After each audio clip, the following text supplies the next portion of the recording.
Well, it's been 3 days of very heavy rainfall in Tamil Nadu. 3 days after the deluge, Chennai is still waterlogged in many places. The Madras High Court has now threatened to intervene. They've said, what were you doing since the 2015 floods? Well, the state government says that they've tried to do a lot more. But these rains and the intensity of the rainfall and the fact that we've not seen something like this in several years, the fact that it's resulted in life going completely being disturbed for the last several days, that's something that needs to be reflected on. Is this a part of climate change? That's what we'll be looking at after this story. As large pockets of Chennai remain waterlogged for the third day,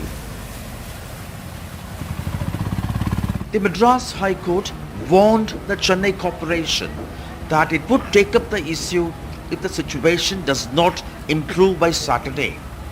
The judges observed, what were you doing since 2015 floods? It's a pity. For half the year we long for water and the rest of the year we are flooded or die in waters.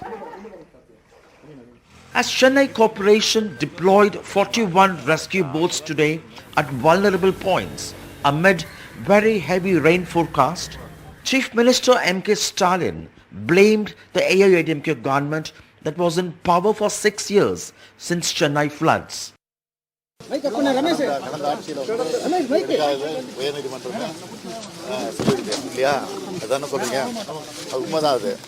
Smart சிட்டின்னு விளம்பரப்படுத்திக்கிட்டாங்க, அதில் கொள்ளடிச்சிருக்கிறாங்க. அப்புறம் வந்து மழைநீர் வடிகால் கால்வாய் அமைக்கிறேன்னு சொல்லி அந்த துறையினுடைய அமைச்சர் அவர்கள். After 4 days, waters have just receded from Kanchana's hut in Chennai's T Nagar. The domestic help has no money. She managed to send her 2 children to her brother's place. குழந்தைங்க ஈர துணியோட அந்த 3 நாள் தண்ணியோட இருந்து அந்த துணியோட போய்க்குதுங்க. குழந்தைங்க மாத்திக்க கூட துணி இல்லை. நாங்கள் என்ன பண்ண முடியும் சொல்லுங்க? எங்களுக்கு யாருமே வரவே இல்லை. யாரும் வந்து எட்டி கூட பார்க்கல. ஒரு நாய் கூட எட்டி பார்ப்பாங்க. அந்த நிலைமையில நாங்கள் கடக்கிறோம். எங்களை யாரும் வந்து எட்டி பார்க்கல.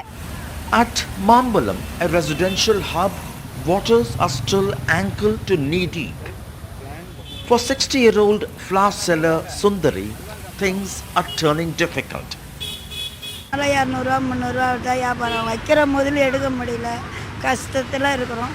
The Tamil Nadu government says already the state has received 46% excess rain, 36 centimeters versus 24. The city received 21 centimeters rain on Sunday, just 4 centimeters less than what flooded Chennai in 2015. The Chennai Corporation says they averted a major crisis by early desilting of stormwater drains and rivers. While a very heavy rain alert is still on for 2 days, the corporation advises Chennaites to stay indoors. They should have stored safe drinking water. Number 2, the phone levels, etc. Phones should be charged. But many pockets like this completely flooded even 2 days after 21 centimeters of rain pounded the city. There is worry about the impact of the likely very heavy rainfall. The Chennai Corporation says it's fully prepared. But conditions like this bring back memories of the 2015 deluge and its devastation. In Chennai with Suresh on the Basula Road, Sam Daniel, Find TV. Well, joining us now, Karthik Ganeshan, Fellow at the Council on Energy, Environment and Water. We're also joined by Mahesh Palawat, Vice President in Meteorology and Climate Change at SkyMet. Mr. Palawat, let me come to you first. What exactly is the weather forecast over the next couple of days? Now low pressure area has already developed over South Andaman Sea and adjoining area. It will further intensify into a well-marked low pressure area and subsequently into a depression. And it is moving in westerly direction towards Tamil Nadu coast. So by tomorrow afternoon or late afternoon, rain intensity will once again start increasing. Today, Meenambakkam has recorded only 3 mm of rain and Nungamakam 12 mm of rain during last 9 hours. But tomorrow, intensity will significantly increase and there may be heavy to very heavy rain and thunder shower activities right from Pamban to Karaikal and Nagapattinam, Kodalur, Thanjavur, Chingalpettu, Chennai and Puducherry, all these areas and the southern districts of Andhra Pradesh such as Nellore and Tirupati.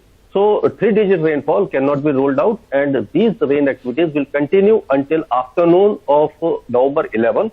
Thereafter, as the depression will move inland and the moisture feed will start decreasing, so the weather system will start degenerating and rain activities will start reducing. But they will spread over many parts of interior Tamil Nadu as well. Yeah. Karthik Ganeshan, is there a sense that this could be linked to climate change? I know we shouldn't be talking about one-off events, and but you know, the fact of the matter is that we've seen such intensity of rainfall, number one. We've seen it in other parts of the country recently in Uttarakhand as well. Do we have enough to suggest that this is part of a change?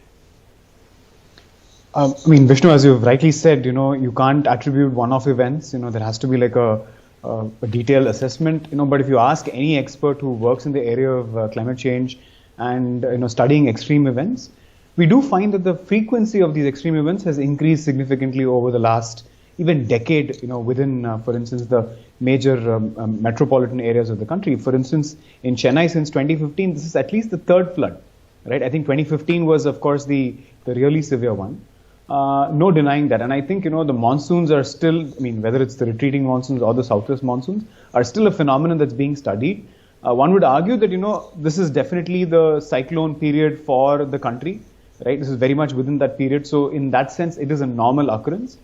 But it's just that I think the conditions that actually exist on land, right, which is, for instance, extended periods of not having rain, droughts, actually exacerbates the possibilities of having cyclonic storms and cyclogenesis process in the along the way. So, and I think, of course, what you're seeing here in Chennai is definitely been amplified by man-made conditions, wherein which you may have reported in the past as well, right, of rampant real estate acquisition of of lands that were originally used for other purposes, backfilling of lakes that Chennai is known for, lakes and aeries as they're called. And that's one of the reasons why I think, you will find all these strange occurrences in especially those parts of the city. Yeah. Mahesh Palawat, in terms of the retreating monsoon, how delayed has it been this year? And does that have an impact on, or can it be associated with what we are seeing? Usually monsoon starts retreating from western parts of Rajasthan by September 17. But this year we have seen it delayed and it starts retreating by October 6 or 7. So there was a considerable delay in the withdrawal of monsoon, and we can see that cyclone period is between October and December over Bay of Bengal as well as over Arabian Sea. So there is no direct link of retreating monsoon, but now this is the second peak. First peak will be around say by April and May, when cyclones occur over Arabian Sea and Bay of Bengal, and this is the period when northeast monsoon also starts affecting Chennai and coastal Tamil Nadu, Andhra Pradesh, all these areas. And low pressure area, depression, cyclones, this is the season of these type of cyclones over this Bay of Bengal as well as over Arabian Sea. But this weather system was very feeble. A cyclonic circulation was over north coast of Tamil Nadu, which has given such extremely heavy rainfall. So now depression is also forming. It will also intensify the rain activities. So Karthik has rightly said that extreme weather events are on rise, and this is man-made disasters because encroachment of water bodies, unplanned development. Earlier, this type of deluge was well sustained by metros when 3-digit rainfall was a common phenomena. But now, whenever there is a rainfall of say 100, 150 or 200 millimeter, so our metros are not able to sustain this type of weather event. I'd like to thank you both very much for being with us.